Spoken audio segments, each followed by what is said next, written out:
Es tiempo de ingresar al capítulo 7, donde miraremos ya las soluciones resultantes de mezclas de ácidos y bases. A ver, cuando tenemos mezclas de ácidos, usualmente se requieren de técnicas analíticas para determinar la concentración de cada uno de ellos. Y a veces existen incluso procesos industriales, por ejemplo, uno de ellos la fermentación, donde se puede encontrar una mezcla de ácidos.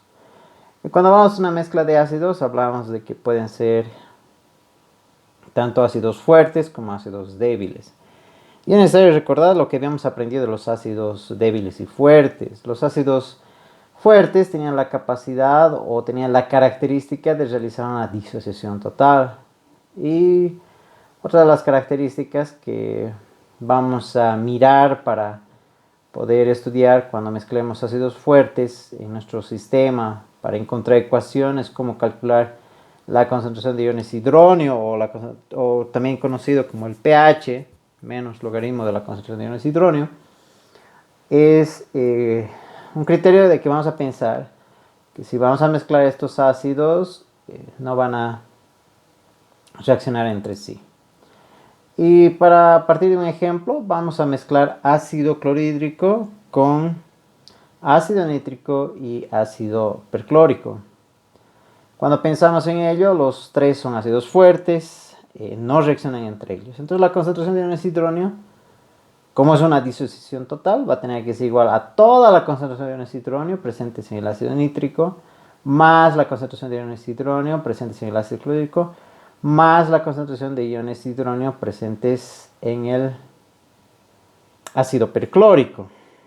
Entonces, si pensamos que es una disociación total, obviamente va a ser toda la concentración analítica que tenemos al inicio, corresponde a la de los iones hidronio o de los iones nitrato, en el caso del ácido nítrico. En el ácido clorhídrico serán los iones del hidronio del ácido clorhídrico o bien las del cloruro, van a ser iguales y eso corresponde a una concentración analítica 2 para diferenciar de la concentración analítica 1 que teníamos al inicio del ácido nítrico. Y para el ácido perclórico vamos a tener la concentración aquí de lo que es el perclórico o del ion perclorato. Entonces esta va a ser igual a una concentración analítica 3, pensando en que 1, 2 y 3 pueden ser iguales o pueden ser distintas. Entonces, ¿qué va a ocurrir? La concentración de iones hidronio va a ser igual a la sumatoria de las concentraciones analíticas de los tres ácidos presentes. Entonces, si tuviéramos una línea general, una mezcla de varios ácidos fuertes, tenemos ahí la ecuación, la cual nos dice, si tuviéramos varios ácidos con sus respectivas concentraciones, ácidos fuertes que no reaccionan entre sí, cabe recalcar esa situación, esa condición para que funcione esta ecuación. Y además vamos a considerar que los iones hidronio correspondientes al agua son insignificantes. No olvidemos que esta concentración de iones hidronio para un sistema está en el orden de 1 por 10 a la menos 7, ¿no? Siempre y cuando nuestro sistema estemos partiendo entre 0 y 14, ¿verdad? Entonces la concentración de iones hidronio va a ser tan insignificante. Si pensamos 1 por 10 a la menos 7 con una concentración de 1 molar, por ejemplo, no le va a aportar nada, ¿no? O bien 0,1, si pensamos 1 por 10 a la menos 1, que es 0,1, con el aporte de iones hidronio del agua, que es 1 por 10 a la menos 7, la diferencia es 6, ¿verdad? Entonces estamos hablando de 1.000.000 de veces que va a aportar. Entonces, por lo tanto, su aporte es insignificante. Era como el ejemplo que decíamos, si le aumentamos 1 kilo a 1 tonelada de un camión, prácticamente no hemos movido a la tonelada en líneas generales, ¿verdad? Ahora pensemos en el caso cuando tenemos un ácido fuerte, ya hemos dado el ejemplo, el ácido clorhídrico, y vayamos a mezclar con algún ácido débil. Por ejemplo, tenemos un ácido clorhídrico fuerte, pero tenemos dos ácidos débiles, el ácido acético y el ácido fluorhídrico. Entonces, ¿cómo deberíamos enfocar? Obviamente nuestro balance siempre va a ser igual, del cual partimos. La concentración de iones hidronio va a ser igual a la concentración total, ¿no? Va a ser igual a la concentración de iones hidronio correspondientes al ácido clorhídrico más la concentración de iones hidronio correspondientes al ácido acético más la concentración de iones hidronio correspondientes al ácido fluorhídrico. ¿Sí? Entonces, como ya hemos aprendido, para la concentración del ácido fuerte es directamente la concentración de iones hidronio, va a ser directamente la concentración de iones del ácido clorhídrico. ¿Por qué? Porque es un ácido fuerte, la disociación es total. Pero en el caso del ácido acético y del ácido fluorhídrico, la disociación es parcial. Entonces, por lo tanto, aparece un valor de Ka, ¿no? Conocemos que todo ácido débil tiene un valor de Ka y una base débil tiene su valor de Kb. Entonces, vamos a despejar de nuestra ecuación de equilibrio la concentración correspondiente.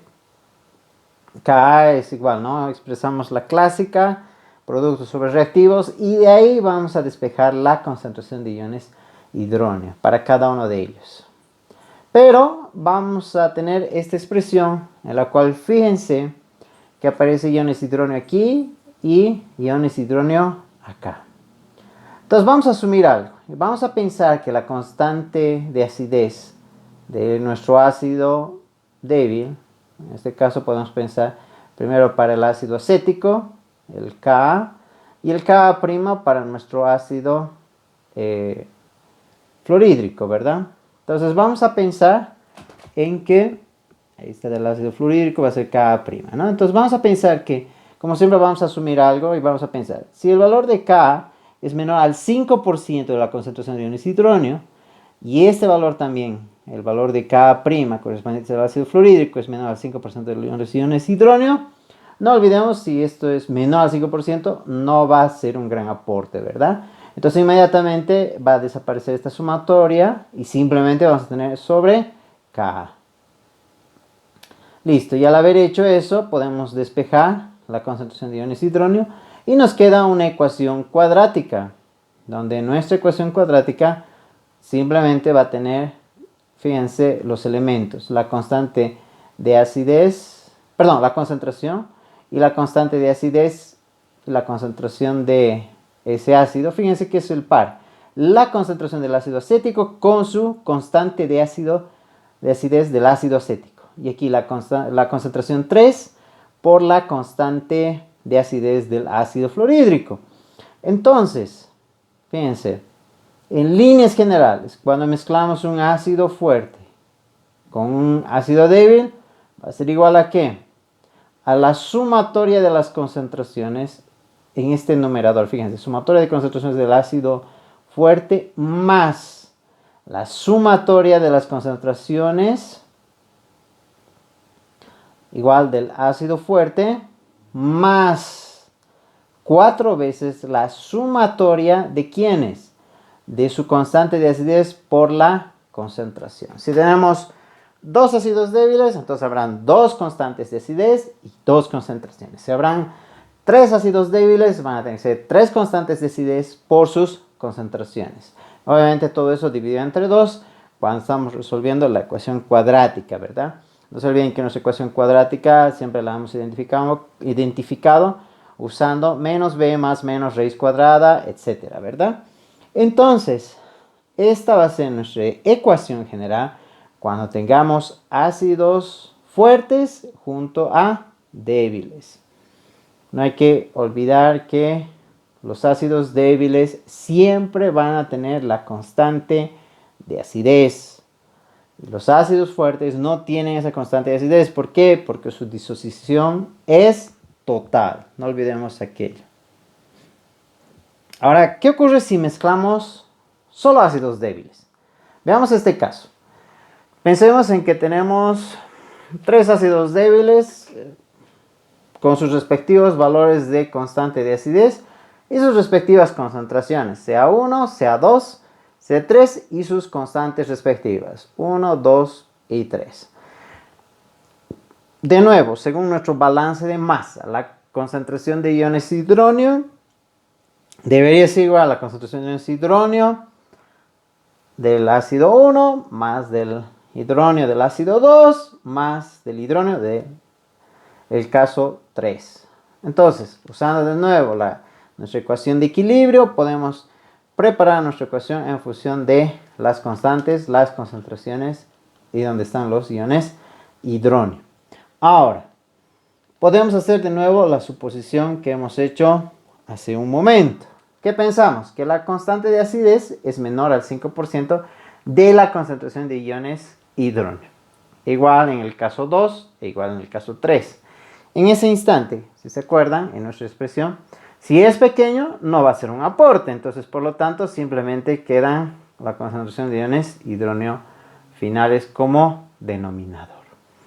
Entonces, tenemos un común denominador que va a ser los iones hidróneo. Ese que está en el denominador pasa al otro lado a multiplicar y eso lo convierte en una raíz cuadrada. Entonces, fijémonos que la concentración de iones hidróneo va a ser igual a la raíz cuadrada ¿de qué? De la constante de acidez 1 por la concentración 1 de nuestro ácido débil 1.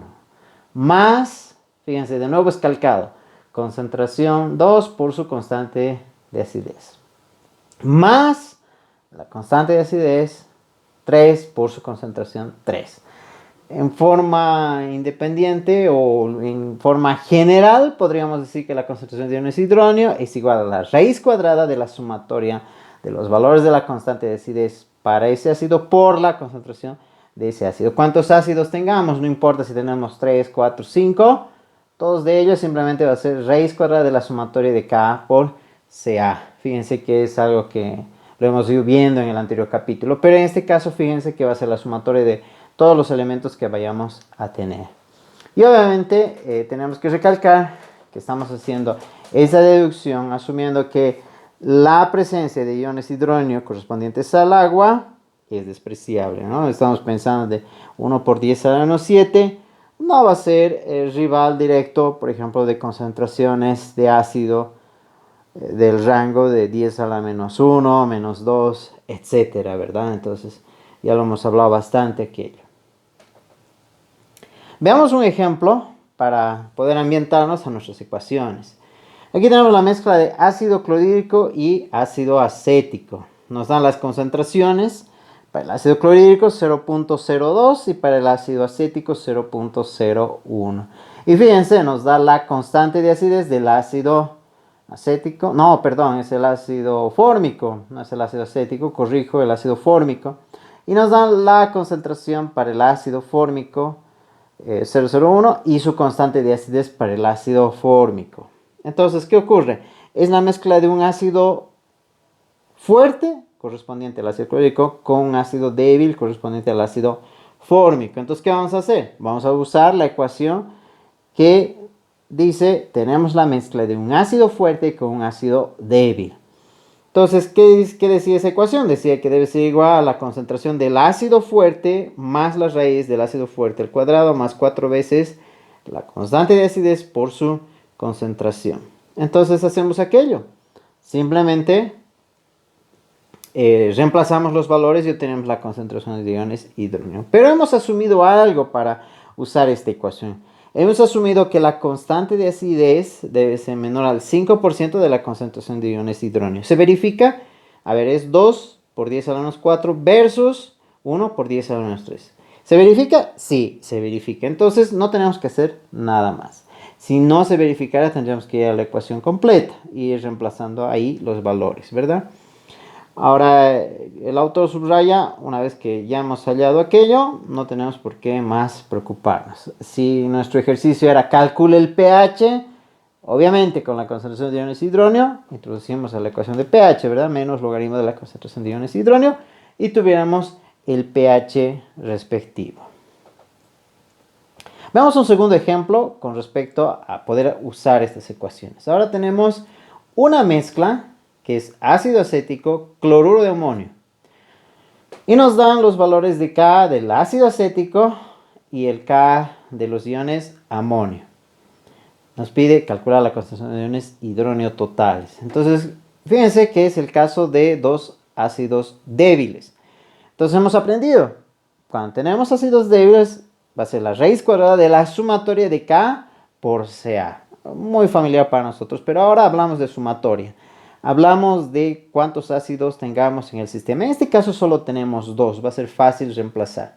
Entonces hacemos nuestro reemplazo, la concentración por la constante, y miramos el valor que obtenemos, 1.7 por 10 a la menos 3. Pero no debemos olvidar que hemos hecho una suposición, ¿verdad? Al igual que el anterior ejercicio. Hemos supuesto que K es menor al 5%, ¿verdad? Entonces corroboramos, hacemos aquello y fijamos, 3 por 10 a la menos 5 es menor que 9 por 10 a la menos 5. Sí. Si miramos el otro caso, 6 por 10 a la menos 10 es menor que 9 por 10 a la menos 5, obviamente. Entonces, por lo tanto, es correcto. Entonces, ahí deberíamos cerrar el ejercicio. Si nos han pedido la concentración, colocamos 1.74 por 10 a la menos 3 y cerramos. Solo para ver qué ocurre, cuál es el aporte de uno con respecto al otro, el autor ha decidido ver cuál es ese aporte. Y cuando miramos ese aporte, vamos a ver el aporte, ahí está. Calculamos de forma independiente para cada uno de ellos. Fíjense algo interesante, y es que para el ácido acético el valor de concentración de iones hidrógeno es un valor de 1.7 por 10 a la menos 3. Y para el caso de los iones amonio es de 7.6 por 10 a la menos 6. Entonces hay una diferencia de 3, ¿verdad? Es bastante grande el valor que se tiene. Entonces prácticamente el que estaba aportando al sistema es el ácido acético. Y era de suponerse aquello. Bastaba mirar con quién.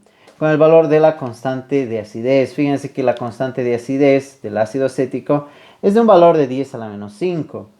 Miramos aquí, a ver, vayamos a recordar, 3.02 por 10 a la menos 5. Y el valor de K para el amonio es de 5.75 por 10 a la menos 10. Entonces ya de entrada pensamos que quien iba a dar su mayor aporte iba a ser el ácido acético. Pero mirando numéricamente cuál es su aporte es una nada, ¿verdad? El autor hace el cálculo y ve que es aproximadamente del 99.13% el que aporta el ácido acético. O sea, prácticamente el ácido acético es quien nos ha dado la concentración de iones hidrógeno en el sistema. Espero que esté bastante claro. Hay que practicar, hay que ir reemplazando correctamente. Hay que identificar bien quién es ácido fuerte, quién es ácido débil. Pero rápido. Un tip para darse cuenta quién es un ácido fuerte con respecto a un ácido débil. El ácido fuerte no tiene valor de K. Toda la concentración de iones que está ahí presentes del ácido, la concentración analítica es igual a la concentración de iones hidrógeno. Pero en el caso del ácido débil hay que tener mucho cuidado. ¿Por qué? Porque presenta siempre el valor de K. Entonces va a ser fácil darse cuenta, ¿no? Si viene alguna situación, aparece el valor de K, sabemos que es una constante de acidez y por lo tanto un ácido débil. Ahora pensemos en el caso en que mezclemos ya también bases fuertes o bien bases débiles. ¿Sí? Vayamos al primer ejemplo. Vayamos a la mezcla de bases fuertes, donde obviamente, como es fuerte, toda la concentración analítica de la base se va a convertir en la concentración de iones hidrógeno presentes. Entonces tenemos una mezcla de 3 bases fuertes. A ver, ¿qué ejemplos tenemos? Hidróxido de sodio, puede ser el hidróxido de litio o el hidróxido de potasio, las cuales son bases fuertes. Entonces vamos a tener simplemente igual a la sumatoria de la concentración de estas bases fuertes para calcular la concentración de iones oxidrilo. No olvidemos además que estas bases no reaccionan entre sí o entre ellas, ¿verdad? Ahora, es un caso bastante similar cuando pensamos en el siguiente caso, en la mezcla de base fuerte y base débil, ¿no? Tenemos la sumatoria, nuestro clásico o bien básico ejemplo en el cual tenemos la concentración de iones oxidrilo debe ser igual a la concentración de la base fuerte 1 más y el término que va a incluir Kb. ¿Por qué Kb? Porque es una base débil. No olvidemos que las bases débiles siempre van a tener el valor de Kb. Y obviamente podemos hacer la suposición que Kb es más pequeño que el 5% de la concentración de iones oxidrilo eso nos convierte en una ecuación de tipo cuadrático, ¿no? Entonces, fíjense que es prima hermana de la ecuación que habíamos aprendido hace un momento, ¿verdad? Hace un momento vimos que era concentración de iones hidronio, etcétera, ¿verdad? Con esa estructura donde teníamos la concentración primero del fuerte más la raíz cuadrada del fuerte más 4 veces la constante por la concentración dividida entre 2. Entonces, para UH es prácticamente lo mismo. Donde había Ca, ahora se ha convertido en Cb.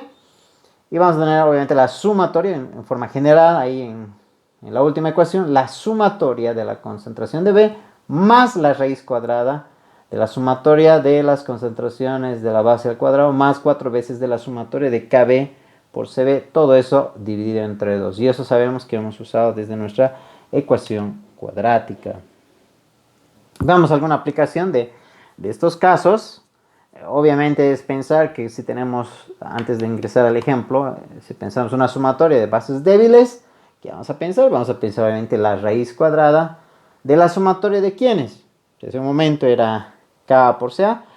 Para el caso de un ácido, ahora para el caso de una base vamos a tener la raíz cuadrada de la sumatoria de Kb por Cb. O sea, fíjense que si hemos aprendido para el ácido, para la base ya está definido. Donde había Ca, ahora es Cb.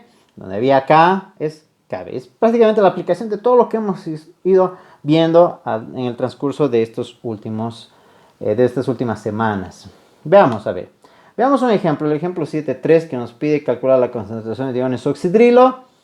Cuando mezclamos ¿quiénes? Hidróxido de sodio 0,1 molar junto a 0,1 molar de amoníaco. Y nos da el valor Kb para el amoníaco. Entonces, como hemos dicho, fácil de identificar. Base fuerte, hidróxido de sodio, no tiene Kb. Y por otro lado, la solución de amoníaco que sí contiene un valor de Kb. Entonces vamos a reemplazar en nuestra ecuación respectiva. La concentración de iones oxidrilo debe ser a la concentración de la base más la raíz cuadrada de la concentración de la base fuerte al cuadrado más 4 veces el Kb por Cb, todo eso divide entre 2. Hallamos un valor y obviamente hemos hecho una suposición y hemos pensado que el valor de Kb es menor al 5% de la concentración de iones oxidrilo. Cuando hacemos la verificación, 1.75 por 10 a la menos 5 es menor a 5 por 10 a la menos 3, lo cual estamos satisfechos, no debería existir ningún problema. Ahí cerramos el cálculo, pero ya sabemos que a nuestro autor le encanta verificar cuál es el aporte. Si solo estuviera el amonio, cuál sería la concentración. Entonces, miremos la concentración de solo de los iones oxidrilo correspondientes al amoníaco, sería 1.31 por 10 a la menos 4.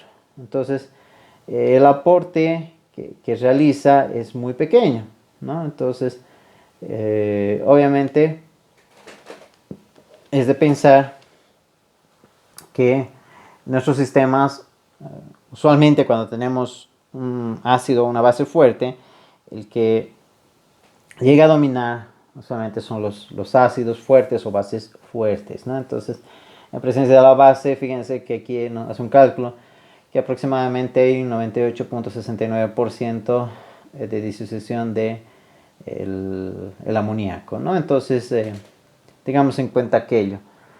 Era de esperarse que quien dominara fuera la base fuerte.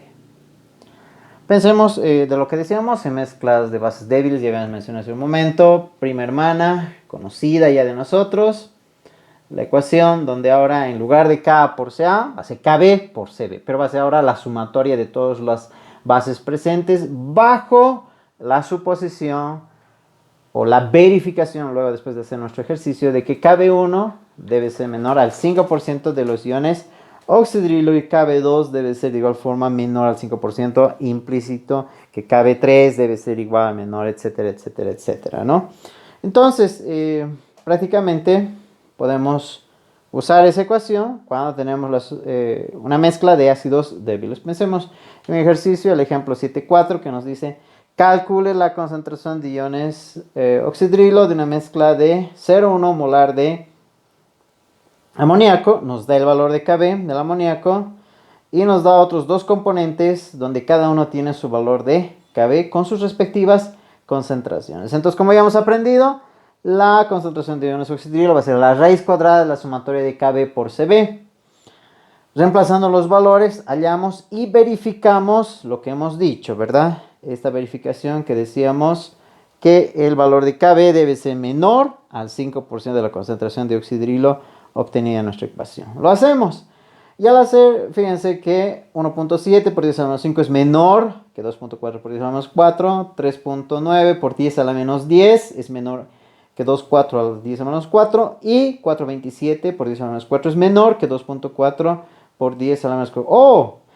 Interesante, esa última no fue. 4.27 no es menor que 2.4 por 10 a la menos 4. Sorpresa, entonces en este punto no podríamos directamente validar el resultado. Necesitamos ver cómo calcular bajo esta situación. No olvidemos que podemos confiar en las otras dos. Pero necesitamos considerar que para el último el efecto de Kb no es menor al 5% de lo que hemos dicho. Entonces nos vamos a la ecuación de balance, en la cual decíamos que la concentración de iones oxidrilo es Kb1 por Cb sobre los iones de OH más Kb1, pero Kb1 hemos visto que es menor, entonces por lo tanto, chao.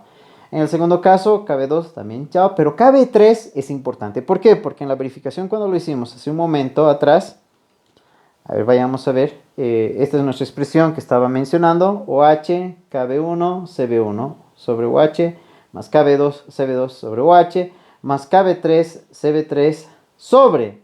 Ahora sí es importante considerar Kb3, porque hemos visto que no podíamos despreciar.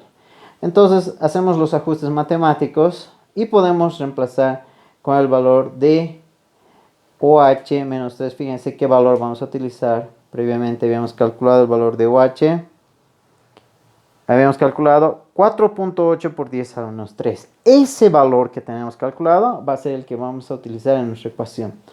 Reemplazamos con aquello y calculamos 4.42 por 10 a la menos 3.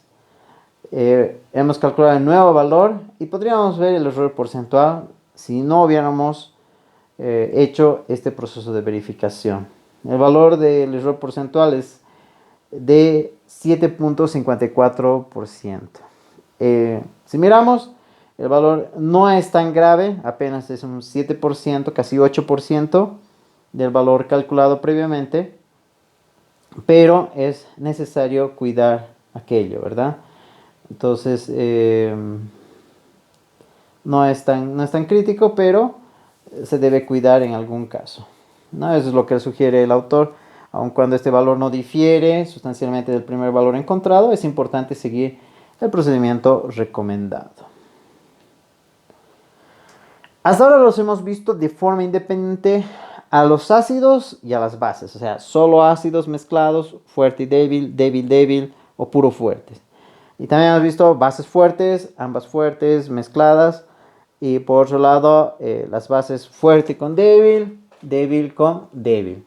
Pero, ¿qué ocurre cuando ahora mezclamos ácidos y bases? Avancemos un punto más a nuestro reto. Ahí está, mezcla de ácidos y bases. Pero también estos procesos se llaman neutralizaciones.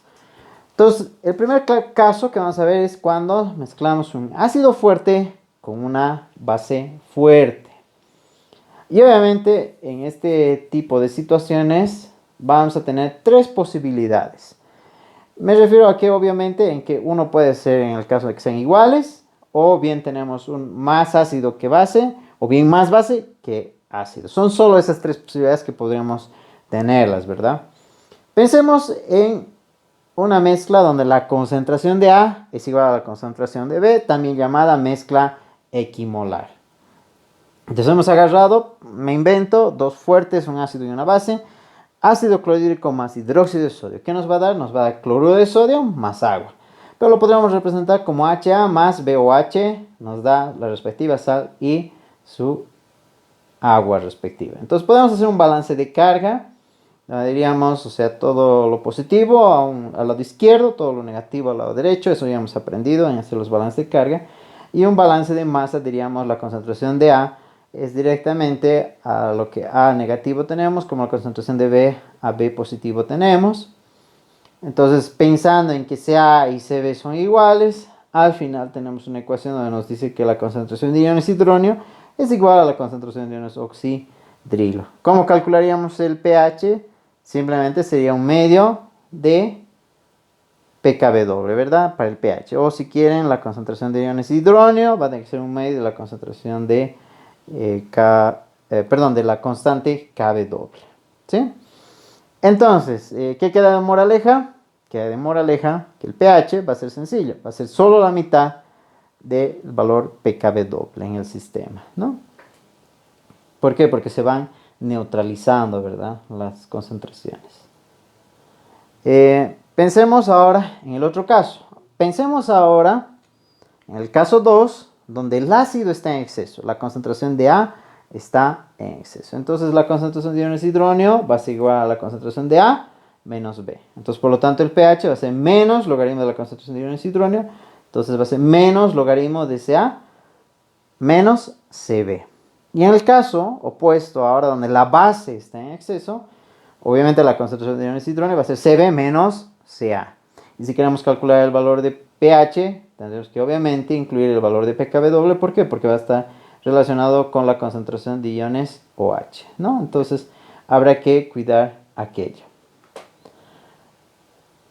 Ahora, ¿qué ocurre cuando tenemos la mezcla de un ácido fuerte con una base débil? Igual puede darse tres casos. Obviamente cuando la concentración de A y de B sean iguales, o bien más ácido que base, o más base que ácido. Pensemos en nuestra reacción general, ¿no? Donde tengamos HA más la base, me dará negativo más, obviamente, el ácido conjugado de la base.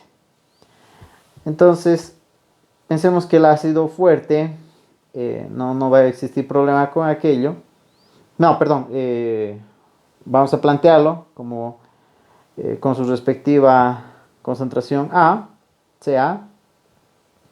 Y un balance de carga, perdón, para antes pensar en el balance para la base débil, tenemos la base débil más agua, nos va a generar la concentración de iones hidronio, para nuestro ácido mejor dicho, y el agua más agua, obviamente iones oxidrilo más iones hidronio. Entonces, el balance de carga respectivo, cuando reemplazamos nuestra ecuación en el balance de masa y las ecuaciones de equilibrio, vamos a encontrar una expresión en la cual va a estar en función de la constante de acidez y la concentración de la base. Fíjense